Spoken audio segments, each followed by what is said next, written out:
क्या आप जानते हैं कि गौ माता ने समस्त स्त्रियों को ऐसा कौन सा श्राप दिया था जिसकी वजह से आज तक समस्त नारी जाति उस श्राप को भोग रही है। गौ माता का एक ऐसा श्राप जिसे टाला नहीं जा सका।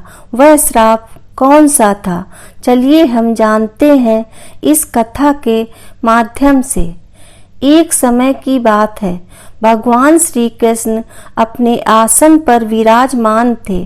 तभी उनके पास देवर्षि नारद आए और कहने लगे, हे प्रभु, मैं आज मृत्युलोक में भ्रमण कर रहा था। तभी एक स्त्री ने पूछा कि पहले स्त्रियों के बच्चे होते थे तो वह पैदा होते ही चलने लगते थे, परंतु अब ऐसा नहीं है। आखिर ऐसा क्यों हुआ प्रभु? मुझे इस प्रश्न का उत्तर जानना था, इसलिए मैं आपके पास आया हूँ। कृपया मुझे इस प्रश्न का उत्तर बताएं। तब भगवान श्री कृष्ण कहने लगे, हे देवर्षि नारद, तुम्हारा यह प्रश्न समस्त स्त्री जाति के लिए अत्यंत महत्वपूर्ण है।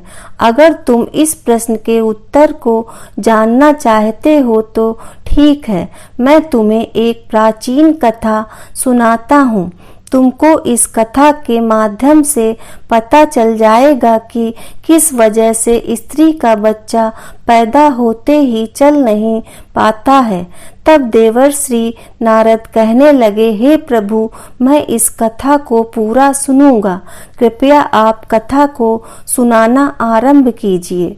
तब भगवान श्री कृष्ण कहने लगे, हे देवर्षि नारद, एक गांव में एक देवदत्त नामक व्यक्ति रहता था। देवदत्त एक स्वार्थी व्यक्ति था। देवदत्त के पास एक गाय थी। वह गाय दूध देती थी। देवदत्त उस गाय को हरा भरा चारा खिलाकर उसका दूध निकालता और उस दूध को बेचता था। देवदत्त गाय का दूध खुद भी पीता था और अपने परिवार वालों को भी पिलाता था। गाय के दूध की वजह से ही देवदत्त अपने घर का खर्च चलाता था। देवदत्त का समय इसी तरह से व्यतीत हो रहा था। कुछ दिनों के बाद एक समय ऐसा आया जब देवदत्त को गाय ने दूध देना बंद कर दिया। जैसे ही गाय ने दूध देना बंद कर दिया तो उधर देवदत्त ने उस गाय को चारा डालना भी बंद कर दिया। और फिर एक दिन ऐसा आया कि उस देवदत्त ने गाय को बहुत मारा पीटा और उसने उस गाय को अपने घर से ले जाकर जंगल में छोड़ दिया। अब वह गाय बेचारी अकेली पड़ गई। बेचारी गाय अकेली जंगल में इधर उधर घूमती फिरती थी। उसी जंगल में भगवान विष्णु का एक प्राचीन मंदिर था। फिर एक दिन वह गाय उसी मंदिर में पहुंच गई और वहां जाकर भगवान से विनती करते हुए कहने लगी, हे प्रभु, मैं आपसे यह विनती करती हूँ कि आपने हमें गाय की योनि में डालकर कितना गलत काम किया है।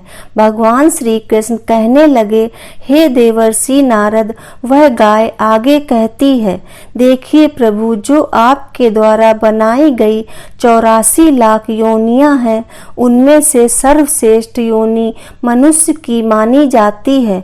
और वह मनुष्य कितना पाप और दुष्कर्म करता है। वह गाय आगे कहती है, जब तक मैं अपने मालिक को दूध देती रही तब तक मेरे मालिक ने मुझे अपने घर पर रखा और हरा भरा चारा खिलाया, और जैसे ही मैंने दूध देना बंद कर दिया तो उसने मुझे चारा भी नहीं डाला। इतना ही नहीं, उसने तो मुझे घर से बाहर ही निकाल दिया। अब मैं इधर उधर भटक रही हूँ। अब जंगल में चारा खाकर मैं अपने पेट को भर रही हूँ।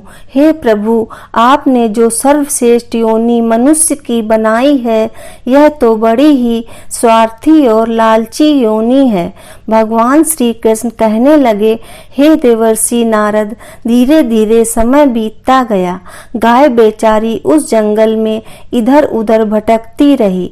फिर एक दिन वह गाय देवदत्त के द्वार पर चली गई।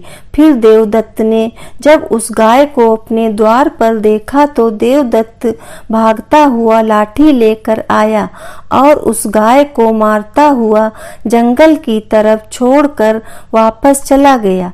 भगवान श्री कृष्ण कहते हैं कि हे देवर्षि नारद, फिर धीरे धीरे जब वह गाय एक दिन गर्भवती हो जाती है तो अब जैसे ही 4-5 महीने का गर्भ हुआ तो उसी जंगल से एक स्त्री गुजर रही थी। उस स्त्री ने जैसे ही उस गाय को देखा तो उसने मन में सोचा कि यह गाय तो गर्भवती है। मैं एक काम करती हूँ, इस गाय को अपने घर पर ले जाती हूँ। जब इसका बच्चा हो जाएगा तो यह गाय मुझे दूध देने लगेगी, तब मैं इसका दूध खुद भी पीऊंगी और साथ ही अपने परिवार वालों को भी पिलाऊंगी और बिक्री भी करूंगी।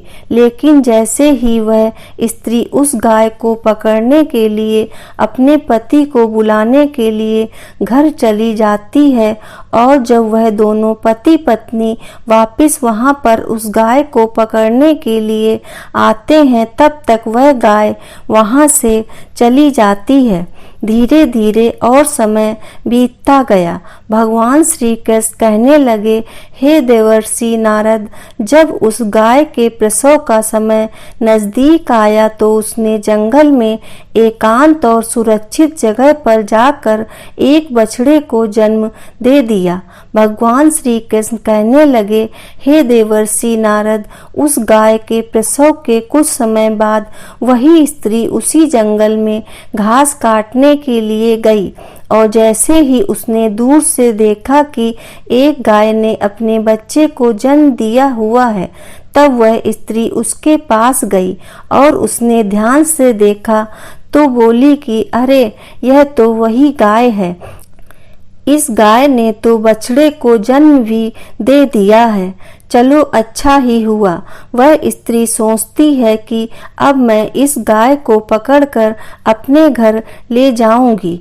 फिर जैसे ही वह स्त्री अपने पति को बुलाने के लिए जाने लगती है तभी गाय उस स्त्री से कहती है, हे बहन, आज तुम मेरे ऊपर एक परोपकार कर दो। यह मेरा जो बच्चा है यह नीचे पड़ा हुआ है, इसे उठाकर तुम मेरी गर्दन के ऊपर रख दो। मैं अपने बच्चे को लेकर किसी सुरक्षित जगह पर चली जाऊंगी, क्योंकि यह मेरा बच्चा 8 महीने बाद चलने लायक हो जाएगा। 8 महीने के बाद अपने पैरों पर चलेगा। भगवान श्री कृष्ण कहने लगे, हे देवर्षि नारद, जैसा अभी है वैसा पहले नहीं था। पहले गाय का बच्चा 8 महीने के बाद ही अपने पैरों पर चलने लायक हुआ करता था। भगवान श्री कृष्ण कहने लगे, हे देवर्षि नारद, लेकिन जैसे ही उस स्त्री ने गाय की बात सुनी तो वह बहुत ही जोर जोर से हंसने लगी और कहने लगी, तुम्हारा बच्चा इतना गंदा है, इतनी गंदगी में पड़ा हुआ है। मैं तुम्हारे बच्चे को उठाकर तुम्हारे कंधे पर क्यों रखूं? मैं तुम्हारे ऊपर यह परोपकार क्यों करूं? उस स्त्री ने उस गाय का बहुत मजाक बनाया।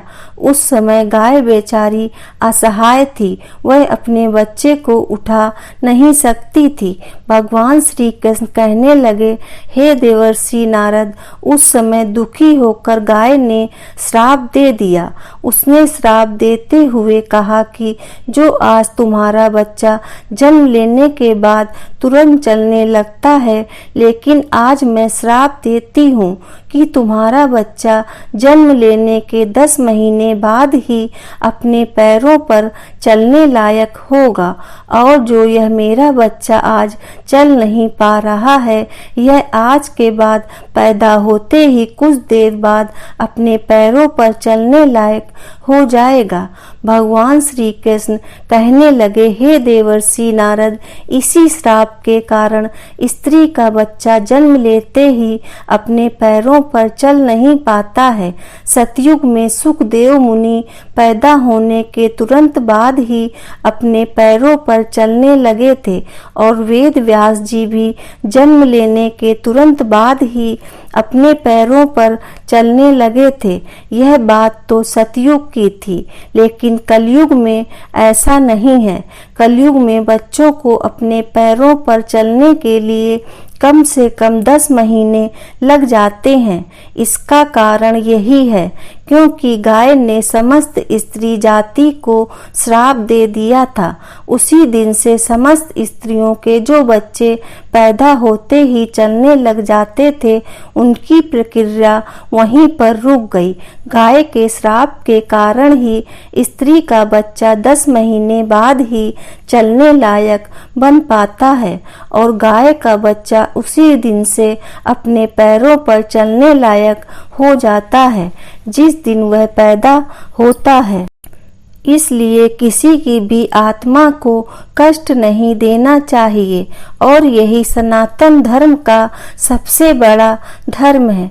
गोस्वामी तुलसीदास जी ने लिखा है, परहित सरस धर्म नहीं भाई, दूसरे के दुख में दुखी हो जाना, दूसरे के काम आना सबसे बड़ा धर्म माना गया है। तो इसलिए हमें असहाय पशुओं और पक्षियों की सहायता करनी चाहिए। गाय के श्राप की वजह से ही जितने भी पशु पक्षी हैं, उन सबके बच्चे जन्म लेने के तुरंत बाद चलने लग जाते हैं, लेकिन स्त्रियों के बच्चे पर इसका विपरीत प्रभाव पड़ा कि जन्म के तुरंत बाद स्त्री का बच्चा चलने लायक नहीं बन पाता है। एक स्त्री की गलती से ही आज समस्त मानव जात की महिलाओं को उस श्राप का खामियाजा आज भी भुगतना पड़ रहा है। जय श्री कृष्णा, राधे राधे। दोस्तों, आपको ये कथा कैसी लगी कृपया कमेंट करके जरूर बताएं और वीडियो पसंद आया हो तो लाइक करें और आगे की ऐसी ही कथा कहानियों एवं जानकारियों को जानने के लिए चैनल को सब्सक्राइब जरूर करें। धन्यवाद।